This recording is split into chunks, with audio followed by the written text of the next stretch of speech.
ഉഷമോളെ രക്ഷിച്ചതിന് നന്ദി പറയുന്ന മുൻപ് നിങ്ങൾ ചെയ്ത പുണ്യത്തിന് സമ്മാനമായി ഒരു സന്തോഷ വാർത്ത അറിയിക്കുന്നു.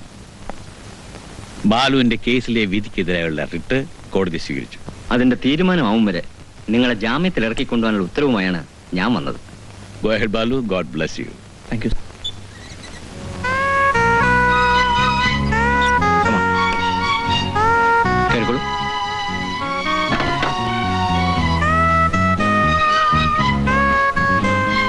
ബാലുവിന്റെ കേസ് വാദിക്കാൻ എന്നെ ചുമതലപ്പെടുത്തിയത് ആരാണെന്ന് ചോദിച്ചിരുന്നില്ലേ? ആരാണ്? ആ ആളെ കാണാനാണ് നമ്മൾ ഇങ്ങോട്ട് വന്നത്. വരൂ.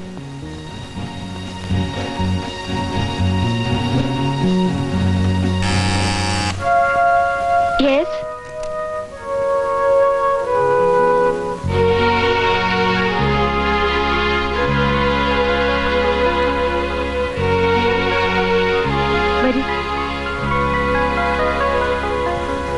ഞാൻ ഒന്നും പറഞ്ഞിട്ടില്ല. കേസിൽ താല്പര്യം കാണിച്ച ഒരാളെന്നല്ലാതെ പേര് പോലും. എങ്കിൽ ഞാൻ സ്വയം പരിചയപ്പെടുത്താം. രാധാമേനോൻ. നിങ്ങളുടെ അച്ഛൻ സുബ്രഹ്മണ്യ അയ്യർ ട്രസ്റ്റ് ഇന്റർനാഷണൽ ആയിരുന്നില്ലേ ജോലി ചെയ്തിരുന്നത്?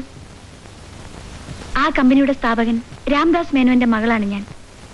മിസ്റ്റർ ദേവദാസിന്റെ അനിയത്തി. ചേട്ടൻ ഇപ്പോഴില്ല. അച്ഛൻ മരിച്ചു 3 വർഷത്തിനിടയിൽ ട്രസ്റ്റ് ഇന്റർനാഷണൽ ഉണ്ടായ കുഴപ്പങ്ങളാണ് മിസ്റ്റർ ദേവദാസിന്റെ മരണത്തിന് കാരണമായെന്ന് സംശയമുണ്ട്. മിസ്റ്റർ അയ്യരെ എന്റെ അച്ഛന് വലിയ വിശ്വാസമായിരുന്നു. എനിക്ക് അദ്ദേഹത്തെ നേരിട്ട് പരിചയമുണ്ടായിരുന്നു. ട്രസ്റ്റിന്റെ ഡയറക്ടർമാർ മുഴുവൻ നിങ്ങൾക്കറിയാമല്ലോ. അച്ഛൻ ഉണ്ടായിരുന്ന കാലത്തെ ബാംഗ്ലൂരിലാണ് ഞങ്ങൾ സെറ്റിൽ ചെയ്തത്. മിസ്റ്റർ ബാലു ബാംഗ്ലൂരിലേക്ക് വരണം ഇന്ന് തന്നെ. സോറി മാഡം, ഈ നിലയ്ക്കല്ലെങ്കിലും ഞാൻ ജയിലിൽ നിന്ന് രക്ഷപ്പെടാൻ ഉറച്ചാണ്. എന്റെ ജീവിതത്തിൽ ചെയ്തു തീർക്കാനുള്ള ഒരേ ഒരു കാര്യത്തിൽ എന്റെ കുടുംബം നശിപ്പിച്ചവരെ വകവരുത്താൻ. അതിൽ ഞാൻ മരിച്ചാലും തൂക്കിലേറിയ. മിസ്റ്റർ ബാലു, ഒരിക്കൽ ഇതുപോലെ ചാടി പുറപ്പെട്ടതിന്റെ ഫലമാണ് നിങ്ങൾ അനുഭവിച്ചത്. നിങ്ങൾക്ക് നേരിടാനുള്ളവർ എന്റെയും ശത്രുക്കളാണ്. എന്റെ അച്ഛൻ തുടങ്ങി വെച്ച സ്ഥാപനം കൈയടക്കിയതും എന്റെ ചേട്ടനെ കൊന്നതും അവരാണ്. ക്ഷമയോടെ കാത്തിരുന്ന് ഒരവസരം കണ്ടെത്തി വേണം അവർക്കെതിരായി പ്രവർത്തിക്കാൻ. ആ കാര്യത്തിൽ ബാലുവിനെ ഞാൻ സഹായിക്കാം. ഒരു സ്ത്രീ എന്ന നിലയ്ക്ക് തനിച്ച് എനിക്ക് അവരോട് എന്ത് ചെയ്യാനാവും? അവിടെ ബാലുവിന്റെ സഹായം എനിക്കും ആവശ്യമായി വരും. ബാലു എന്താണെന്നും പറയാത്തത്? ശരി, പക്ഷെ ആദ്യം എനിക്ക് എന്റെ അമ്മയെ കാണണം.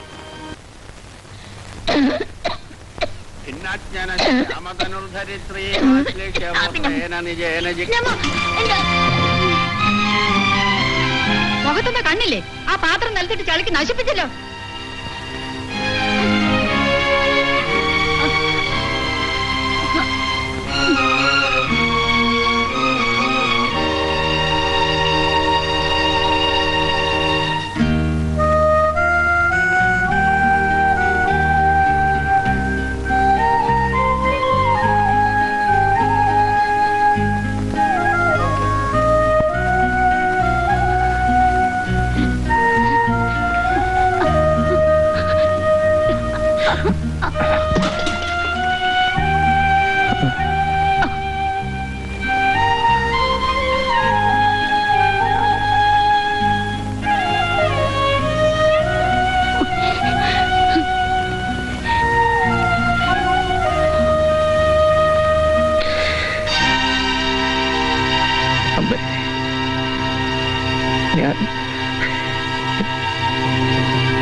ആശ്വാസവാക്കുകൾ വെറുതെയാണെന്ന് എനിക്കറിയാം. എങ്കിലും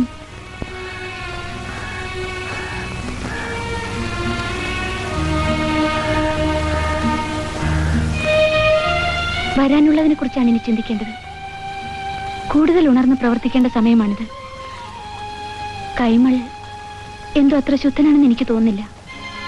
കുറ്റബോധത്തിൽ നിന്ന് രക്ഷപ്പെടാനാവും ചിലപ്പോ ബാലുന്റെ അമ്മയ്ക്ക് അയാൾ അഭയം കൊടുത്തത്. കുറ്റബോധമോ? കൈമളല്ലേ അവിടുത്തെ ഓഫീസ് കാഷ്യർ ഇപ്പോഴും? ബാലുവിന്റെ അച്ഛൻ നടത്തിയ പണമിടപാടിന്റെ രേഖകൾ അയാൾ വശം കാണാതിരിക്കില്ല. ഭയന്നാവും, അല്ലെങ്കിൽ ഈ ചതിയിൽ കൂട്ടുന്നാവും അയാൾ പറയാത്തത്. ഉറപ്പാണോ രാധയ്ക്കത്? That's what I think.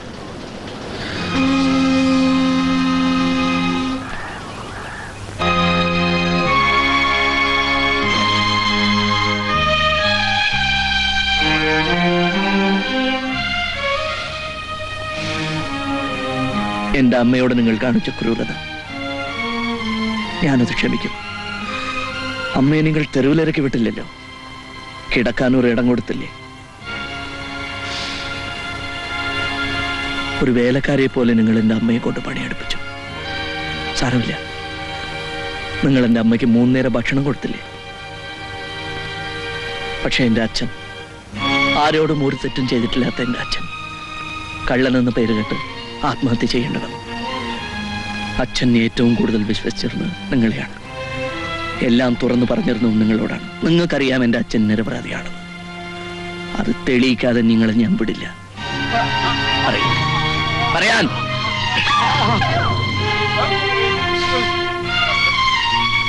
അച്ഛൻ നിരപരാധിയാണെന്ന് തെളിയിക്കുന്ന ഡോക്യുമെന്റ് ഫയൽസ് എവിടെ ഉണ്ടെന്ന് നിങ്ങൾക്കറിയാം.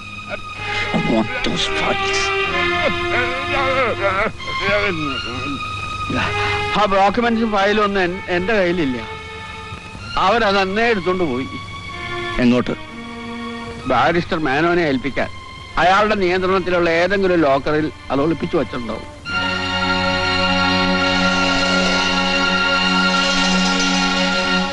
എപ്പോഴാണ് ബാംഗ്ലൂർ ഫ്ലൈറ്റ്? 11:30. മോന് പണം വല്ലതും ആവശ്യമുണ്ടോ? ഇല്ല, ഡാഡി തന്നുണ്ടല്ലോ. അടുത്ത കൊല്ലം ഫൈനൽ ഇയർ ആണ്. ഡാഡി പറഞ്ഞില്ലെന്ന് വേണ്ട. ബാരിസ്റ്റർ മേനോന്റെ മകന് ഫസ്റ്റ് ക്ലാസ്സിൽ കുറഞ്ഞു കിട്ടിയാൽ നാണക്കേടാവും. ആ,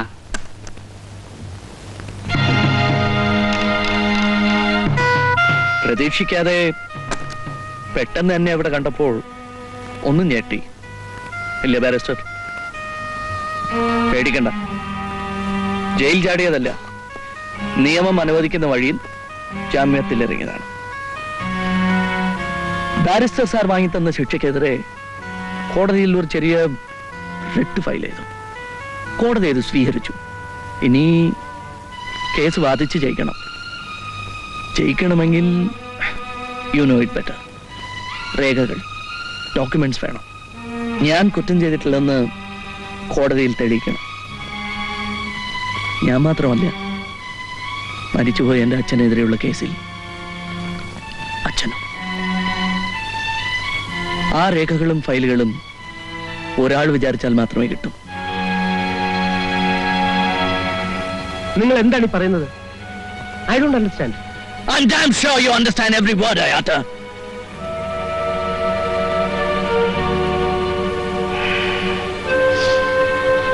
ബാരിസ്റ്റർ മേനോൻ, ആ രേഖകളും ഫയലുകളും നിങ്ങളുടെ കയ്യിലുണ്ട്. പക്ഷെ ഞാൻ ചോദിച്ചാൽ നിങ്ങൾ അത് തരില്ല. I know it. ചോദിക്കാതെ തന്നെ അത് വാങ്ങുന്ന എനിക്കിഷ്ടം. സ്വമേധയാ ഞാൻ ഇരിക്കുന്നിടത്ത് നിങ്ങൾ അത് എത്തിക്കും.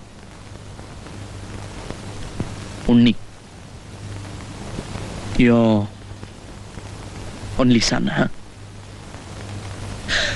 ബാംഗ്ലൂർ ഫ്ലൈറ്റിന് സമയമായില്ലേ? Don't be late. പറട്ടെ.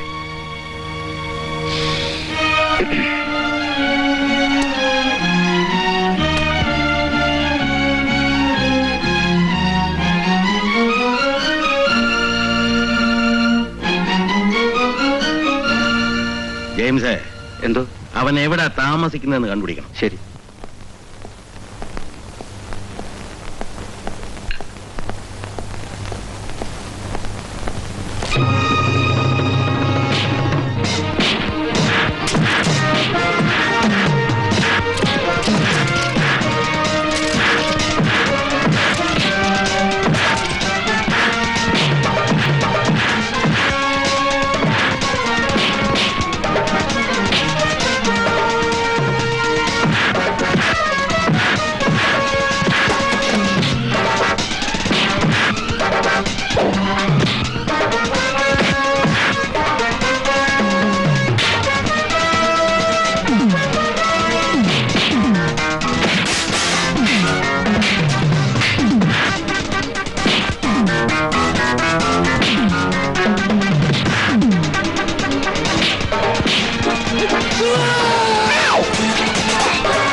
ആരാടാ നിങ്ങൾ അയച്ചത്? അങ്ങനാണെങ്കില്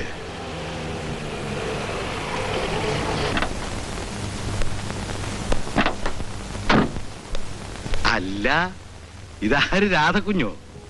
ഇങ്ങോട്ടുള്ള വഴി മറന്നില്ല അല്ലേ? ആ ചോദ്യം എനിക്ക് അങ്ങോട്ടും ആവാമല്ലോ. ചേട്ടൻ മരിച്ച ദിവസം വന്ന് മടങ്ങിയവരല്ലേ നിങ്ങൾ 3 പേരും? കുഞ്ഞ, അത് ഇവിടുത്തെ തിരക്കിനിടയില് ഞാൻ കുറ്റപ്പെടുത്തുന്നില്ല. പിന്നെ ഞാൻ വന്നത് മരിച്ചുപോയ സുബ്രഹ്മണ്യർക്കെതിരെയുള്ള കേസിൽ ആരോ റിട്ട് ഫയൽ ചെയ്തിരിക്കുന്നു. ഓഹോ, അവരുടെ ഒരു വക്കീൽ നോട്ടീസ് എനിക്ക് കിട്ടി. എന്താ ചെയ്യേണ്ടെന്ന് എനിക്കറിയില്ല. ഒന്നും ചെയ്യണ്ട. ആ കാര്യം തന്നെയാ ഞങ്ങളോട് സംസാരിച്ചുകൊണ്ടിരിക്കുന്നത്. നമ്മുടെ ബാരിസ്റ്റർ മേനോൻ കുരുക്കിയിട്ടുള്ള ഒരുത്തരും ഒരു കേസിൽ നിന്നും ഊരിപ്പോന്ന ചരിത്രമേ ഇല്ല. രാധ ഫലപ്രദിക്കാതിരിക്കെ വേണ്ടത് മേനോൻ നോക്കിക്കൊള്ളും. ആ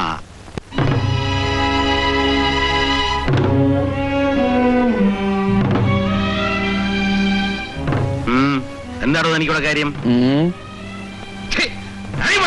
മിസ്റ്റർ ചാക്കോ, അലരി വിളിച്ച് ഭയപ്പെടുത്താൻ നോക്കണ്ട. എനിക്ക് ചിലത് പറയാനുണ്ട്, അത് പറഞ്ഞേ പോവും. നീ പറഞ്ഞേ പോവല്ലേ? പ്ലീസ്. ജയിലിൽ നിന്ന് ജാമ്യത്തിലിറങ്ങിയ പ്രതിയാണ് ഞാൻ. എന്റെ ശിക്ഷ കോടതി വിധിച്ചോട്ടെ. ആ ജോലി നിങ്ങൾ ഏറ്റെടുത്താൽ തിരിച്ചെനിക്കും ചിലത് ചെയ്യേണ്ടി വരും. എന്നാ പറഞ്ഞേ? ഇന്നലത്തെ പോലെ എനിക്കെതിരെ വാടക ഗുണ്ടകളെ അയക്കരുതെന്ന്. അയച്ചാൽ ഇനി ഒന്നും നഷ്ടപ്പെടാനില്ലാത്ത എനിക്കൊരു പുല്ലും വരില്ല. പക്ഷെ നിങ്ങളുടെ കാര്യം അങ്ങനെയല്ല. കട്ടും ചതിച്ചും പലരെയും ആപ്പെടുത്തിയും സമ്പാദിച്ചു കൂട്ടിയിട്ടില്ലേ കുറെ? അത് അനുഭവിക്കാൻ നിങ്ങളിൽ ഓർത്തനെയും ഞാൻ അനുവദിക്കില്ല. ശവം വീഴ്ത്തിയേ ഞാൻ മടങ്ങും. സൂക്ഷിച്ചു. ചാക്കോച്ച, ആരുടെ ശവ വീഴാൻ പോകുന്നതെന്ന് ഞാൻ അവന് കാണിച്ചു കൊടുക്കാം. അങ്കിൾ എന്ത് വിട്ടിട്ടാണ് ഈ പറയുന്നത്? ദേഷ്യത്തിന് വല്ലതും ചെയ്ത് അവൻ ചത്താൽ ആ ശാപം കൂടി നമ്മൾ കൈയേക്കണ്ടേ? പിന്നെ അവനെ ചുമ്മാ വിടണോ? കേസ് കഴിഞ്ഞില്ലല്ലോ. നമ്മുടെ ബാരിസ്റ്റർ മേനോൻ ആരാ പുള്ളി? ജയിലിൽ നിന്ന് ഇറങ്ങിയ പോലെ തന്നെ അവനെ അങ്ങേരെ അകത്തേക്ക് അയച്ചോളും. രാധ പറഞ്ഞതാ ശരി. ചെമ്മീൻ തുള്ളിയാ മുട്ടോളം, അല്ലെങ്കിൽ ചട്ടിയിലെന്ന് പറഞ്ഞതുപോലെ ആ പട്ടിയർക്ക് നമ്മ എന്ത് ചെയ്യാനാ? ഹായ് രാധേച്ചി, എപ്പോ വന്നു മിസ്? നീ അങ്ങ് വളർന്നു പോയല്ലോ പെണ്ണെ. അത് ഓർക്കുമ്പോഴാ എനിക്ക് വിഷമം. ഇനി വിള വർത്തിന് തല കെട്ടി വെക്കണ്ടേ? ലക്ഷങ്ങളാ ചോദിക്കുന്നത്. ശ്രീധനം കൊടുക്കണം. ഒരു മോളല്ലേ ഉള്ളൂ. എവിടെ ജെയിംസ്? അവനൊരു ഫൈനാൻസ് കമ്പനി നടത്തുന്നില്ലേ, അവിടെ അരാപകൻ. എനിക്ക് ജെയിംസിനെ ഒന്ന് കാണണം. എങ്കിൽ പോരെ, ഞാൻ ക്ലബിലേക്ക് ഇറങ്ങിയതാ. വഴിക്ക ചേട്ടന്റെ ഓഫീസ്. വരട്ടെ അങ്കിൾ.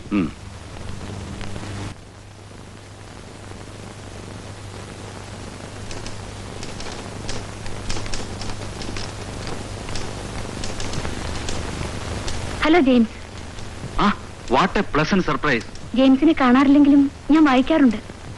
ദിവസവും ഉണ്ടല്ലോ പത്രത്തിൽ നിങ്ങളുടെ ബ്ലേഡ് കമ്പനിയുടെ പരസ്യം. എല്ലാവരുടെയും കൂട്ടത്തിൽ രാധയും ബ്ലേഡ് എന്ന് പറയുന്ന കഷ്ടമാണ്. ഞാനിവിടെ ഡെപ്പോസിറ്റ് വാങ്ങി, I mean A private banking. സമ്മതിച്ചു സാർ. എനിക്കൊരു സഹായം വേണം. ബൈ ഓൾ മീൻസ് പറയൂ. നിങ്ങളെയൊക്കെ പോലെ കമ്പനി തുടങ്ങാനും ബിസിനസ് നടത്താനും എനിക്ക് കഴിവില്ല. ഞാനൊരു പാവം പെണ്ണാണ്. അച്ഛൻ ഡെപ്പോസിറ്റ് ചെയ്ത കുറച്ച് കാശുണ്ടായിരുന്നു ബാങ്കിൽ.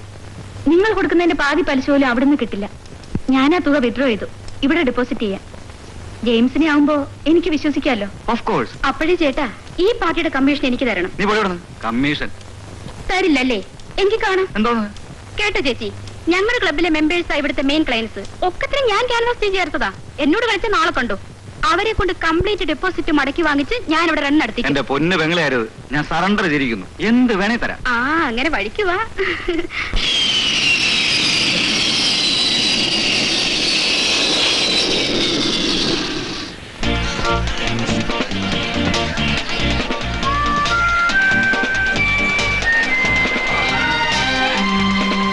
ഡ്രൈവർ, നിങ്ങൾ പൊയ്ക്കോളൂ. ശരി.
ഈ stud farm ഞങ്ങളുടേതായിരുന്നു.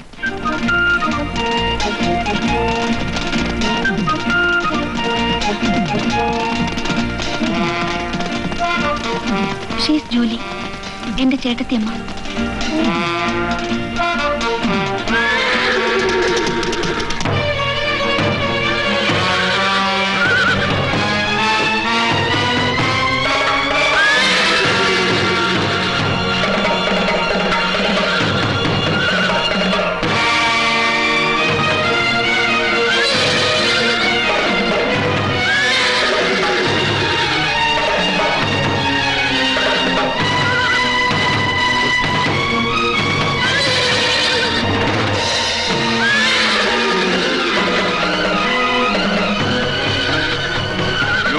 Stupid creature, I will teach you.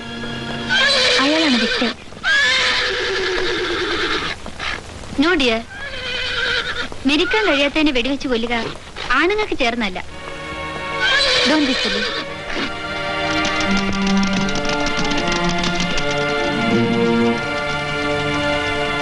Julie, അവരെങ്ങനെ രാധയുടെ ചേട്ടത്തേമ്മയായി?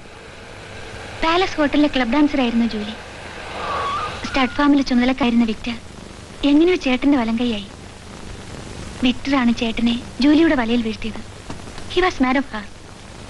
അച്ഛൻ ആപത്തും എതിർത്തു, കൂട്ടാക്കിയില്ല. അച്ഛൻ മരിച്ചപ്പോൾ ചേട്ടൻ ജൂലിയെ വിവാഹം ചെയ്തു.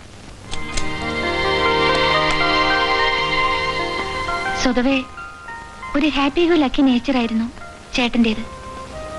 ജൂലിയുടെ സ്വാധീനം, വിക്ടറിന്റെ ഒത്താശകൾ, ചേട്ടനൊരു മുഴുക്കുടിയനായി മാറി. ഒന്നിലുമില്ല ഒരു ശ്രദ്ധ. ജൂലിയെ ഒരു കരുവാക്കി വിക്ടർ എല്ലാ കാര്യങ്ങളിലും ഇടപെടാൻ തുടങ്ങി. കമ്പനി കാര്യങ്ങൾ ആകെ കുഴഞ്ഞു. ഞാൻ ഇപ്പോഴും ഓർക്കുന്നു, ബാലുവിന്റെ അച്ഛൻ സുബ്രഹ്മണ്യ അയ്യർ ചേട്ടനെ കാണാൻ വന്നത്. ചോദിക്കാനും പറയാനും ആരുമില്ലെന്ന ധൈര്യത്തിൽ ഡയറക്ടർമാർ കമ്പനിയിൽ പല വിധത്തിലുള്ള തിരിമറികളാണ് നടത്തുന്നത്. കാര്യങ്ങളൊക്കെ കുഴപ്പത്തിലേക്ക് നീക്കൊണ്ടിരിക്കുകയാണ്. മാനേജർ എന്ന നിലയിൽ എനിക്ക് പരിധികളുണ്ട്. കൊച്ചു മുതലാളി കമ്പനിക്കാര്യത്തിൽ കുറെ കൂടി ശ്രദ്ധ കാണിക്കണം. എന്റെ സ്വാമി, ദേ കണ്ടില്ലേ, എന്റെ കാര്യം നോക്കാൻ തന്നെ എനിക്ക് സമയം പോരാ. ദേ ഇവൻ, ഈ വിക്ടർ, ഇവനുള്ളത് കൊണ്ടാണ് ഇത്രയെങ്കിലും. ദേ സ്വാമിക്കൊരു ഡ്രിങ്കോട്. വേണ്ട, ഞാൻ പോകുന്നു. എടോ പട്ടേ, താങ്കളേക്ക് ഓവർ സ്മാർട്ടായിരുന്നു പറഞ്ഞേക്കാം. മേലാലി മാതിരി ഏഷണികളും കംപ്ലൈൻസും ആയിട്ട് കയറി വന്നാലുണ്ടല്ലോ. ദേവദാസിന് നോക്കാൻ സമയമില്ലെങ്കിൽ ഞാനുണ്ട് ഇവിടെ, വിക്ടർ ഉണ്ട്. തന്നെ ഏൽപ്പിച്ച ജോലി താനങ്ങ് അന്വേഷിച്ചാൽ മതി. അറിഞ്ഞുകൊണ്ട് നാശത്തിന് വളം വെച്ചു കൊടുക്കായിരുന്നു ചേട്ടൻ.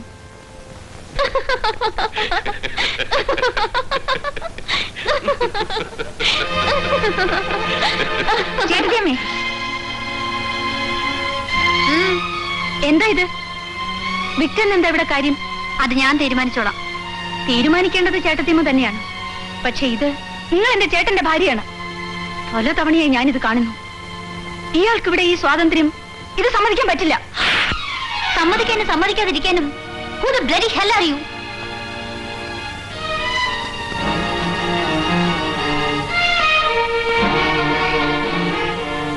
തിരിച്ചടിക്കാൻ അറിയാഞ്ഞിട്ടല്ല.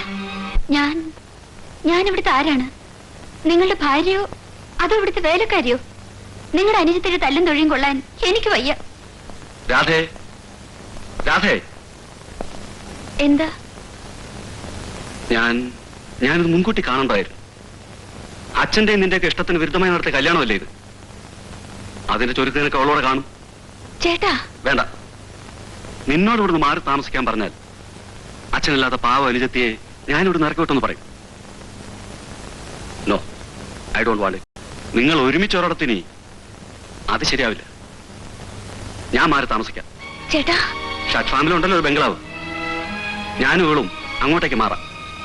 അതാ നല്ലത്, അല്ലടാ വിക്ടർ? ഞാൻ ഒറ്റയ്ക്കായി. എന്റെ മനസ്സ് മടുത്തിരിക്കുമ്പോഴാണ് ഹാർവാർഡ് യൂണിവേഴ്സിറ്റിയിൽ MBAക്ക് അഡ്മിഷൻ കിട്ടിയത്. രക്ഷപ്പെടാനൊരു അവസരമായി കരുതി ഞാൻ സ്റ്റേറ്റ്സിൽ പോയി. പിന്നെ മടങ്ങിയെത്തിയത് ചേട്ടന്റെ കേബിൾ കിട്ടിയപ്പോഴാണ്. From his death bed. ഞാനവരെ വിശ്വസിച്ചതും സ്നേഹിച്ചതും എല്ലാം തെറ്റായിപ്പോയി. എന്റെ സ്വത്തും പണവും മാത്രമല്ല അവരെന്നിൽ നിന്ന് തട്ടിയെടുത്തത്. സുഖമില്ലാതെ ഹോസ്പിറ്റലിൽ ചെക്കപ്പിന് ചെന്നപ്പോഴാണ് ഞാൻ അറിയുന്നത്. കഴിഞ്ഞ 1.5 വർഷമായി ജോലിയും വിക്ടറും എനിക്ക് മദ്യത്തിൽ അല്പാൽപമായി വിഷം കലർത്തി തന്നുകൊണ്ടിരിക്കുകയായിരുന്നു. Slow poisoning. രക്ഷപ്പെടാനാവാത്ത വിധം അതിന്റെ രക്തത്തിൽ കലർന്നുപോയി. എന്നോട് ക്ഷമിക്കൂരാതെ. ചേട്ടനോട് ഞാൻ എന്നേ ക്ഷമിച്ചു. പക്ഷേ എന്റെ ചേട്ടനെ കൊന്നവരോട്, എന്റെ സ്വത്തുക്കൾ തട്ടിയെടുത്തവരോട്, എന്റെ കമ്പനി നശിപ്പിക്കാൻ കൂട്ടുനിന്നവരോട്, അവരോട് ക്ഷമിക്കാൻ എനിക്കാവില്ല. ഒരിക്കലും. എനിക്കവരോട് പ്രതികാരം ചെയ്യണം. ബാലുവിന് പക വീട്ടാനുള്ളതും അവരോട് തന്നെയാണ്.